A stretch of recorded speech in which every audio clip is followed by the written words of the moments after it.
BA. भाग द्वितीय वर्ष के प्रश्न पत्र प्रथम के सभी विद्यार्थियों के लिए मैं गणानंद कवि के अगले पद संख्या 3 और 4 लेकर आया हूँ।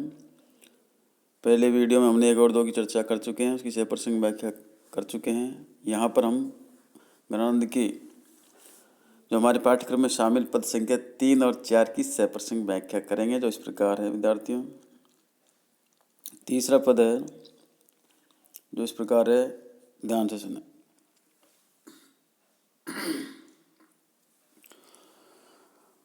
आँखने आन रहे लगी आस की बेस बिलास निहारे होंगे, कानन बिच बसे भरी प्यास हमें निधि बेनन पारे होंगे, योगन आनंद ठोर ही ठोर समारत है सुसमारी होंगे, प्राण धरे मुरझे उर्जे की कहूँ कबहूँ हम बारी होंगे।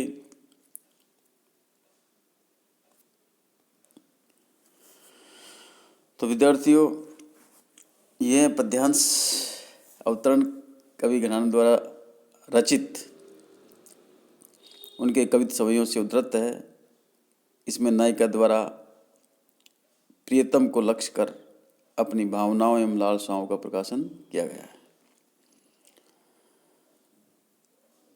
नायिका कहती है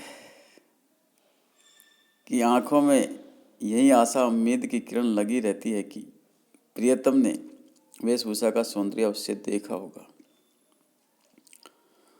आँखें आन रहे लगी आस, वेश विलास निहारे होंगे। वेश विलास का मतलब वेशभूषा का सौंदर्य।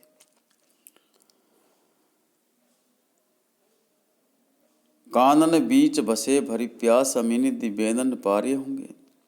कानों में भी अमृत भंडार के समान मधुर मीठी बातें करेंगे, यही सुनने की प्यास बनी रहती है।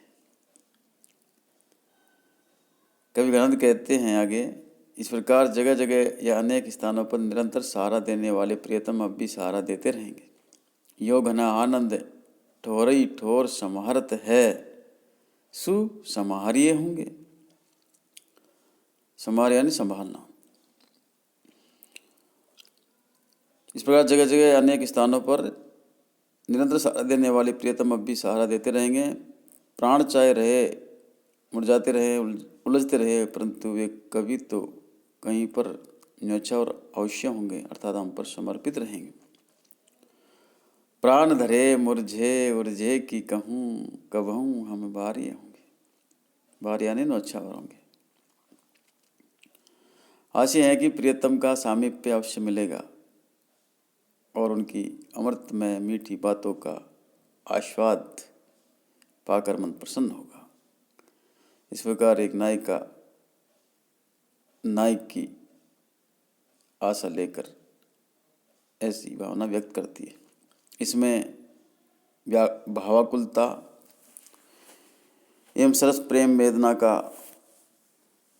आधिक्य है, ब्रजभाषा का माधुर्य है एवं भागवत सुकुमार दृष्टव्य है, सवैया छंद है और अलंकारों में अनुप्रास रूपक यमक एवं काव्यलिंगों का प्रयोग किया गया है। अगला पद है विद्यार्थियों जो इस प्रकार है, हीन बहे जल मीन अधीन कहाँ कछु मोह अकुलानी समाने, नीर स्नेही को लाई कलंक निराश हेव कायर त्यागत प्राणे, प्रीति की रीति सुक्यों समुझे जड़ मीत के पानी परे को प्रमाने, या मन की जो दशा गण आनंद जीव की जीवनी जान ही जाने। हीन भये जल मीन। विद्यार्थियों, ये छंद ब्रजभाषा में रचित है और सवैया छंद है। इसकी सप्रसंग व्याख्या इस प्रकार है।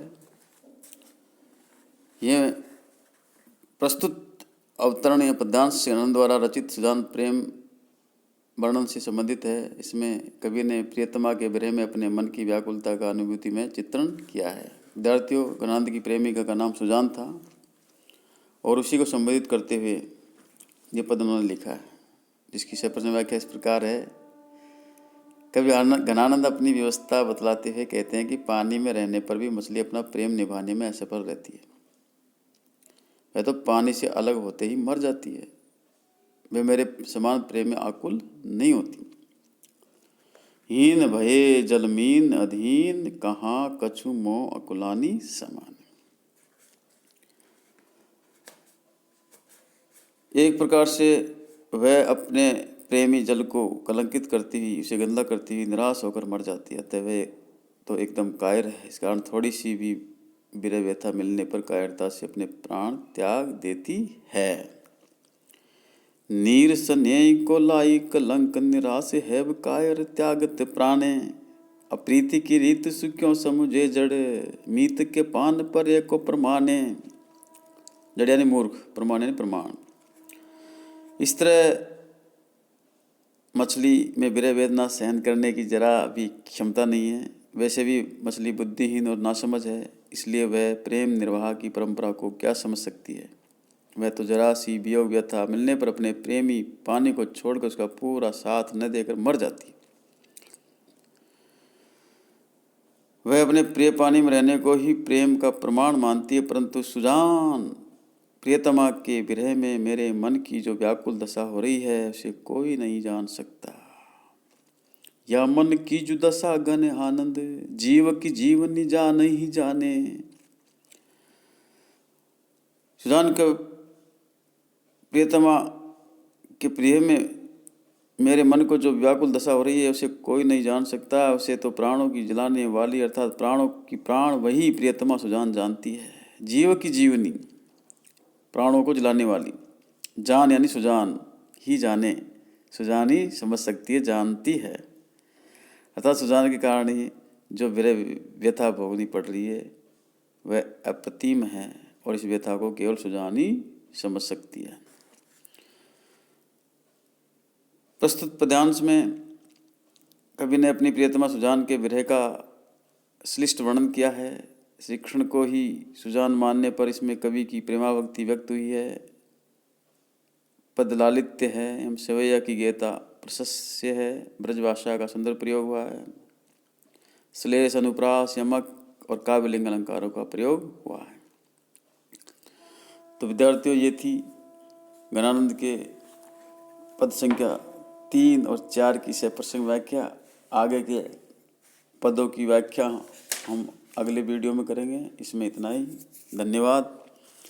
मैं Hanuman Prasad Meena, assistant professor Hindi, government PG college Bayana, Bharatpur. धन्यवाद।